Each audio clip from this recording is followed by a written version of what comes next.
Hello, everyone. My name is Koren Wiskman. You may not know who I am, but I'm a card maker. I like to make cards.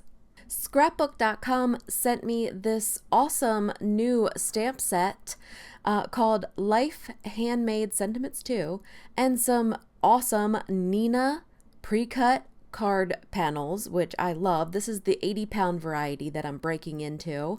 I use both the 110-pound Nina and the 80-pound, so this is an awesome thing that they've pre-cut these card panels for us. I'm going to take one of these pre-cut card panels and pop it into my mini Misty. I'm going to do some multi-step stamping, and the Misty is going to help me do that. So I'm going to take a few of the images and the sentiments from this set and arrange them in some sort of pattern on my background.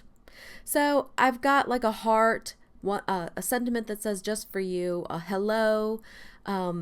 It really is a great set with all of these to and from and for you type sentiments that we all use on lots of projects. I am picking out some Distress Oxide inks to use. I've chosen Candied Apple and Abandoned Coral for my first two colors. I'm using the ink daubers to pretty much paint the ink, the Distress Oxide ink, onto my stamps in order to then stamp them onto my background piece. This way I can get a two-toned stamp effect, and the Misty helps me do that. I'll tell you what, I got red ink everywhere. It was a terrible mess. It's a mess everywhere. My Candied Apple ink dauber has definitely seen better days. Anyway, trying to prevent as much finger smudging as possible, I'm painting on the Abandoned Coral on the top half of these images and sentiments. This technique requires a lot of dabbing. Lots and lots of dabbing. But once you get the second color put down, it really does look fabulous. Unless you mess it up and it looks like this. Ugh. I was about to throw it away, and then I realized that Distress Oxide inks have pigment properties. So I could just flip it over and use the other side. So once I flipped it over and began to do exactly what I did for the first 2 minutes of this video, it turned out beautifully, exactly how I intended it.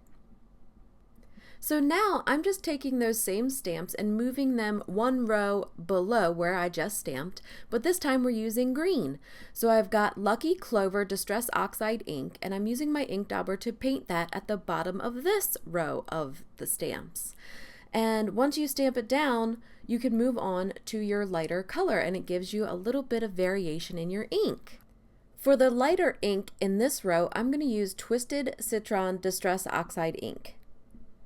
Ooh, that looks really pretty. Ooh. I was having a lot of fun with this technique, and I really was impressed by how good it looked. I love it. I love it. That's fabulous. Whoa. One thing I definitely can tell you is to make sure you clean off your stamps really well, wash and dry them before moving on to the next layer. That way you don't get any color transfer and you're keeping your work surface as clean as possible. So I'm just moving these stamps down yet another row to do yet another fabulous color combination. This time I'm using Mermaid, Lagoon, and Peacock feathers, which personally I've never blended together, but it looks fabulous. So I've got the Mermaid Lagoon towards the bottom of my row of stamps. I love blue. Blue is probably my favorite color. And here's the Peacock feathers. Just using the dauber to dab on the ink, just keep dabbing. And stamp it down over top of the already Mermaid Lagoon, and look at that! Look how pretty that is! It looks so pretty! I know what you're thinking. It's not that great. I think it's great, and I'm super excited when I make pretty things. So I'm making another layer, and this time it's Wilted Violet and Shaded Lilac that I'm dabbing on. This is totally where I should insert one of my kids doing one of those dab motions, you know, where your arm and you put your head in your armpit. But I don't think that's cool anymore. I'm pretty sure that if I asked them to do a dab, they would be like, "That's not cool, Mom. That's not cool anymore." So I'll just keep inking. So cool. This was a good idea. So this is what my card panel looks like so far. I'm going to clean up this ink and get to stamping some sentiments. I'm going to use this For You from the Life Handmade Sentiments 2 set. And bear with me, I know it's crooked, but I'm going to try something here. I'm using some EK Success powder tool to prep my Lawn Fawn Black Licorice cardstock so we can stamp that sentiment with Versamark ink. So I'm loading up on the Versamark ink.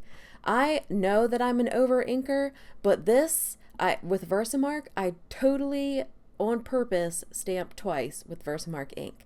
In my mind, I think the stickier the surface, the more powder is going to stick to it, right? So the more the merrier. Anyway, I'm going to attach this heart, which is also a stamp from the set, and I'm going to make it so that it looks like it was hand-drawn with the sentiment. So it's a hand-drawn sentiment with this little heart at the end, because that person thinks you're extra special. So I'm stamping that in Versamark ink as well. We're going to use our ultrafine Hero Arts white embossing powder to heat emboss this. I usually put 2 coats of embossing powder on also. You know why? Because the more the merrier, right? So my heat tool is heating up here. I'm going to take this really tiny brush because I'm going to clean up that sentiment a little bit and brush some of that excess powder away so it looks a little cleaner. I'm going to use this Swiffer duster cloth to take off some of the excess powder. And it was a very bold sentiment that I stamped, so I'm just cleaning up some of the bald spots with my white Jelly Roll pen. This is my brother's Scan and Cut mat. Don't look at it, it's gross. But I'm taping my paper down because my mat is no longer sticky. But I'm using Thermoweb's purple tape, and I just take a little and cut it in half, and I use it until it dies. And it keeps my paper somewhat in place so that the cutting machine can do what it's supposed to do. Now that it's done, I can take the tape back off and stick it back down on my mat and use it another time. And this has been how I go. And that's probably why my mat looks disgusting. But I love the way the sentiment looks. Look how that is so cool. So I'm going to cut down this panel. I personally enjoy a 3 1/4 by 4 1/2 card front.